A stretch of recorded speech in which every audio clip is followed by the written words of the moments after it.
indera penciuman Kiko terlalu peka dan khawatir identitas Kafka sebagai kaiju akan terungkap.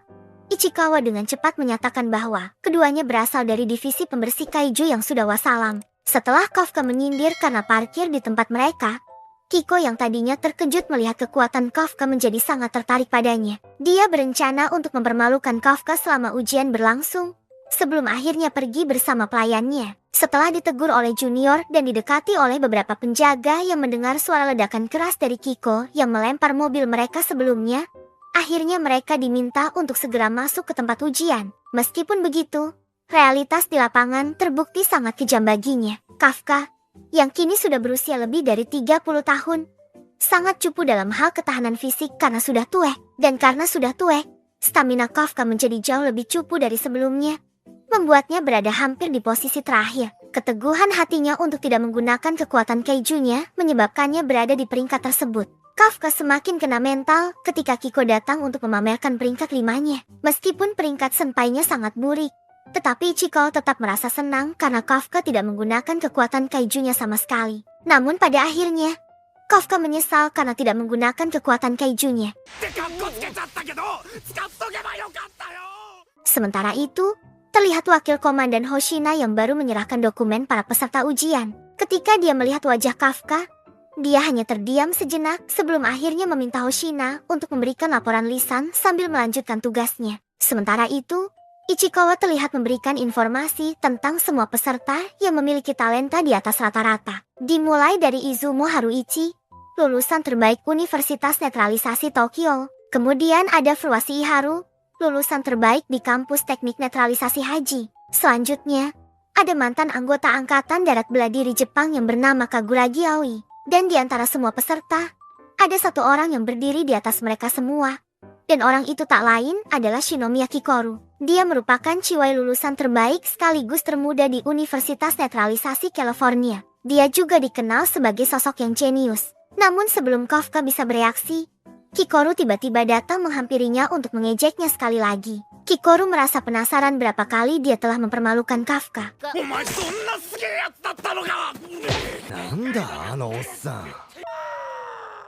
Kemudian, setelah Ichikawa menenangkan senpainya dengan memberitahu bocoran tentang ujian berikutnya yang terkait dengan divisi pembersihan jasad kaiju, hal itu membuat Kafka menjadi sangat pede. Namun tiba-tiba, ketika mereka sampai di depan gerbang raksasa,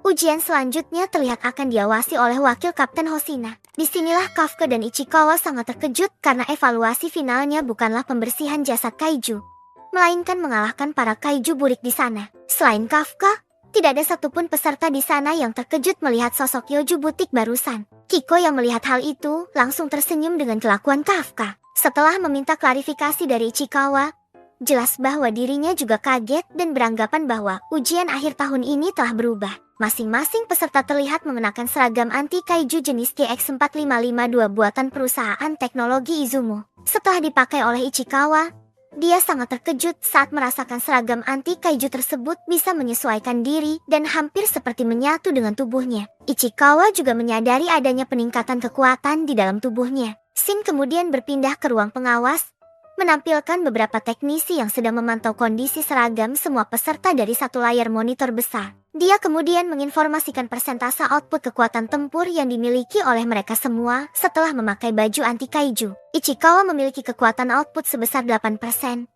Izumo 18%, Kaguragi 15%, dan Furuashi sebesar 14%. Hoshina menjelaskan bahwa output kekuatan tempur bisa menunjukkan seberapa besar kemampuan seragam anti-kaiju itu bisa mereka keluarkan. Dan dengan latihan rutin, biasanya akan naik menjadi sebesar 20% EN. Okonogi, yang sudah cukup kagum melihat kekuatan para peserta, dibuat semakin terkejut lagi begitu melaporkan bahwa Kiko memiliki 46% output kekuatan tempur. Mendengarnya, Hoshina terkejut tidak percaya karena persentase segitu sudah tergolong dalam level ketua divisi. Okonogi dan teknisi lainnya merasa bahwa Kiko adalah peserta paling kuat dalam sejarah ujuan pasukan pertahanan. Karena sebelumnya belum ada yang bisa mencapai angka segitu. Merasa tertinggal dari kekuatan Kiko, Ichikawa ditenangkan oleh Hoshina yang memberitahukan bahwa 8% itu sudah menjadi awalan yang sangat bagus bagi seorang pemula. Dia juga menyampaikan bahwa selama angka kekuatannya tidak mencapai 0%, mereka sudah cukup aman. Ketika Hoshina baru saja menyatakan bahwa dia belum pernah melihat orang dengan kekuatan 0%, tiba-tiba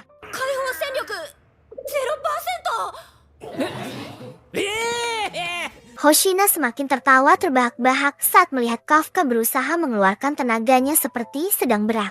Melihat hal itu, Kiko mengira Kafka hanya sedang berpura-pura dan diam-diam memintanya untuk menggunakan kekuatannya seperti yang dia lihat di tempat parkir tadi. Tidak lama kemudian, Hoshina datang dan mengajak mereka semua untuk memulai ujian final di tempat sebelumnya. Setelah Hoshina memberitahukan bahwa target utama mereka adalah seekor Honju burik dan 36 Yoju burik, mereka diminta untuk memburu para monster menggunakan senjata anti kaiju yang dibawa oleh mereka semua. Setiap peserta juga didampingi oleh sebuah drone yang berfungsi untuk memantau pergerakan mereka. Jika nyawa mereka terancam, perisai akan segera diaktifkan dari seragam mereka. Namun, jika hal itu terjadi, peserta akan langsung dinyatakan gugur dari ujian. Setelah Hoshina memulai ujian, semua peserta langsung berlari mencari monster. Namun, karena kekuatan tempurnya mencapai 0%, Kafka tidak kuat membawa senjata anti kaijunya. Tidak lama kemudian, Hoshina memberitahukan bahwa Kapten Mina juga akan mengawasi ujian kali ini. Oleh karena itu, para peserta diminta untuk memberikan yang terbaik. Kafka, yang tidak ingin gagal di kesempatan terakhirnya, mencoba untuk tetap tenang dan menyadari fungsi lain dari semua drone yang mengikuti mereka saat ini. Ichikawa baru sadar bahwa jika hanya jumlah monster yang diperhitungkan, seharusnya sensor sudah cukup untuk melakukannya. Ini berarti keputusan yang diambil oleh para peserta juga akan diperhitungkan. Menyadari kelemahan kekuatan mereka, Kafka dan Ichikawa merasa bahwa menjadi pendukung adalah pilihan terbaik. Setelah melemparkan sebuah stun granat, Kafka memberitahukan bahwa Yoju di hadapan mereka adalah tipe yang tidak bisa melihat tetapi memiliki pendengaran yang sangat tajam. Oleh karena itu, stun granat adalah pilihan terbaik untuk melawannya. Kafka kemudian meminta Izumo dan kawan-kawan untuk menembak bagian perutnya karena bagian itu yang paling lunak dan menjadi kelemahannya.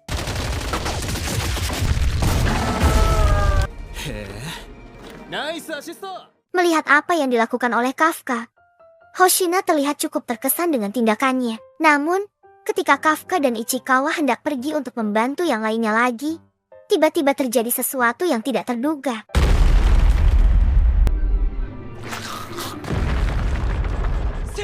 Dalam satu gebukan, membuat Kafka telah terluka parah, sehingga Hoshina meminta Okonogi untuk menyiapkan perisai untuknya. Mengetahui bahwa perisai akan diaktifkan, Kafka yang tidak ingin gugur mencoba untuk bangkit. Meskipun Kafka bersikeras memaksakan diri karena menyadari bahwa Mina sedang menyaksikannya, dia terlihat akan dimangsa oleh Yoju burik itu. Namun,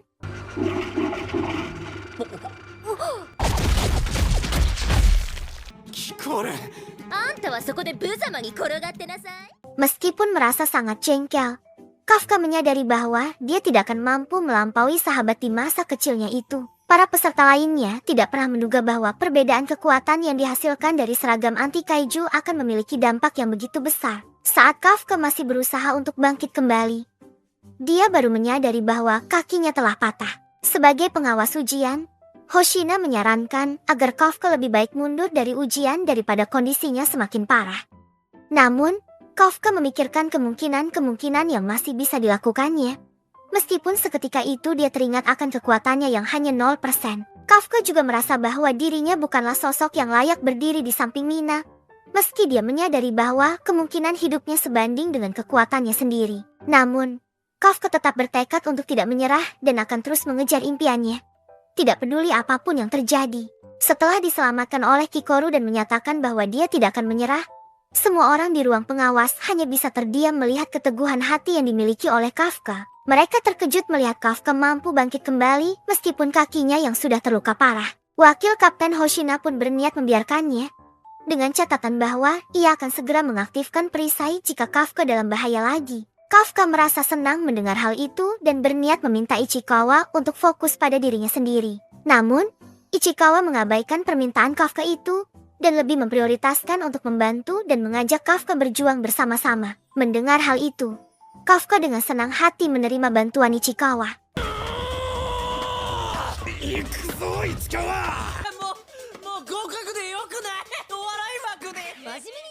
Melihat kelakuan kocak keduanya ini, Wakil Kapten Hoshina sampai tertawa tidak karuan dan berniat untuk langsung meluluskan keduanya karena bisa menjadi pelawak di pasukan pertahanan. Kafka kemudian meminta Ichikawa untuk berlari secepat mungkin agar mereka bisa menyusul Kikoru dan memberikan dukungan di sana. Mendengar perintah senpainya, Ichikawa segera berlari sekuat tenaga. Sementara itu, Kikoru yang ambisius ingin menjadi nomor 1 dalam ujian terlihat menyerang semua Yoju burik di sana dengan brutal. Setelah membersihkan seluruh Yoju burik di area Delta, Kikoru berniat melanjutkan untuk menghabisi Honjo burik dengan menggunakan granat dan keahlian yang sangat tidak masuk akal. Akhirnya Kikoru berhasil mengalahkan Honjo burik tersebut dan mengakhiri ujian terakhir mereka. Ketika pemberitahuan bahwa ujian terakhir telah selesai, Kafka tidak percaya betapa cepat dan kuatnya Ciwai itu.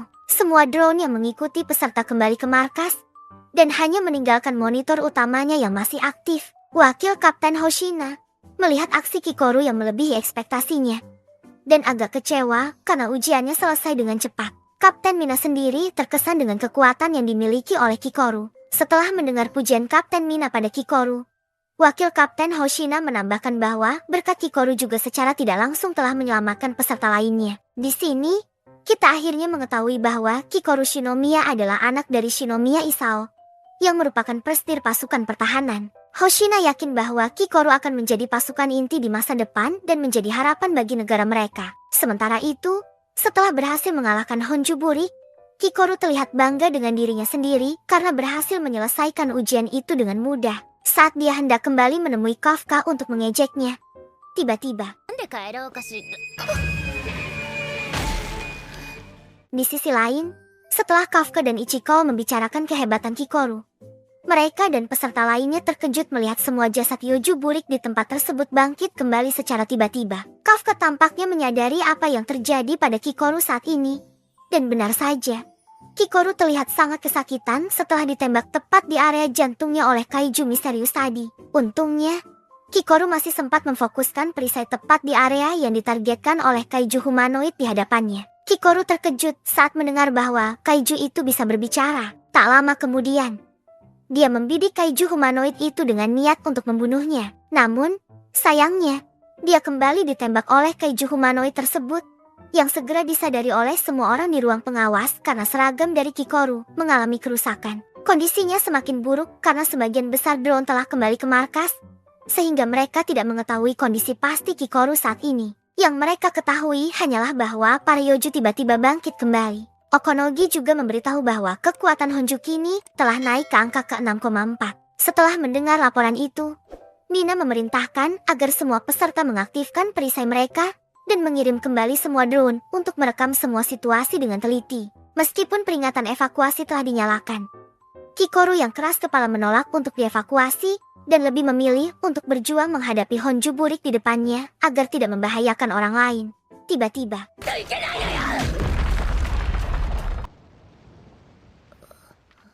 singkatnya, setelah menghadapi Honjo burik sampai terpental ke bangunan karena ditampol, Kikoru teringat akan masa kecilnya di mana dia merasa iri dengan teman-temannya yang bisa dimanja oleh ayah mereka.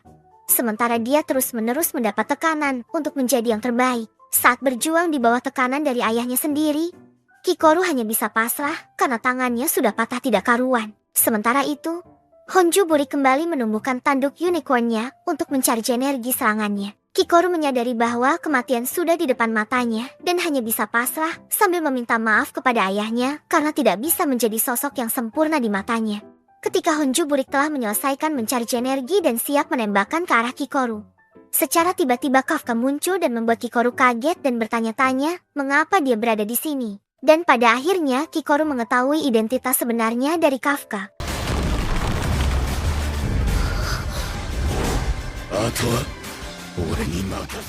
Sementara itu, semua peserta yang sedang dievakuasi dibantu oleh beberapa peserta yang terampil. Di tempat Ichikawa, ia teringat pada senpainya yang tiba-tiba menghilang darinya. Ketika ia mendengar bahwa Kikoru sedang menghadapi Honjo burik sendirian, ia sangat khawatir bahwa jika Kafka berubah di tempat ini, ia akan dihabisi oleh divisi ketiga, yaitu Kapten Mina. Kembali ke Kikoru, ia terlihat sangat terkejut karena Kafka sebenarnya adalah seorang kaiju humanoid.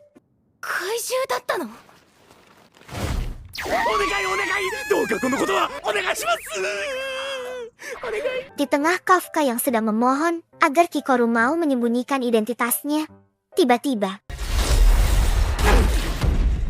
Kikoru kemudian dijanjikan bahwa semuanya akan dijelaskan di lain waktu karena saat ini Kafka berniat menghabisi Honju burik di hadapannya dengan sekali pukulan. Setelah mencarge kekuatannya, Okonogi menerima laporan dari mesin pengukurnya dan segera melaporkannya langsung kepada Mina dan juga Hoshina yang masih dalam perjalanan menuju tempat kejadian. Namun karena sinyal yang kurang stabil, drone tidak dapat mengidentifikasi dengan benar.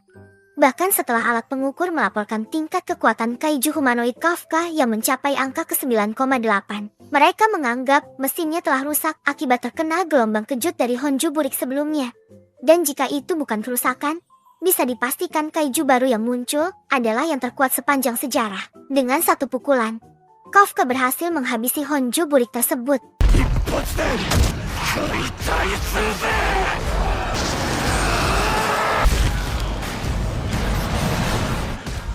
Kikoru melihat hal itu hanya bisa melongo terpana karena masih tidak percaya dengan apa yang baru saja ia lihat. Kafka, yang sebelumnya memprovokasi Honju burik untuk bangkit kembali, tiba-tiba merasa ketakutan ketika Honju tersebut benar-benar berusaha meregenerasi diri.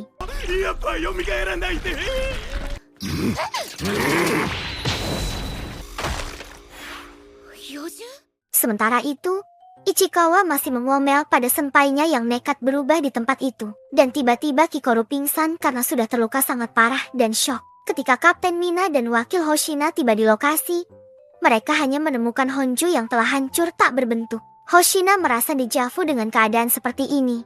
Tetapi dia tidak ingat di mana. Setelah anak buah mereka melaporkan bahwa tidak ada peserta lagi di lokasi evakuasi, Okonogi juga menyampaikan bahwa 3 orang terakhir yang tiba di tempat evakuasi adalah Kafka, Ichikawa, dan Kikoru. Meskipun merasa lega karena semua peserta berhasil dievakuasi, Hoshina memiliki firasat bahwa Kikoru tidak mungkin bisa mengalahkan Honju burik sampai segininya. Tidak lama kemudian, Hoshina ingat bahwa kondisi serupa pernah terjadi 3 bulan yang lalu. Shin beralih ke Kafka yang sedang dirawat di rumah sakit. Setelah Ichikawa menjelaskan garis besar evakuasi, Kafka menceritakan tentang lawannya tadi yang berhasil dia akhiri dengan cepat. Saat mereka sedang berbincang, tiba-tiba Mina muncul di depan pintu. Dia masuk hanya untuk mengucapkan terima kasih kepada mereka berdua karena telah berhasil menyelamatkan Kikoru.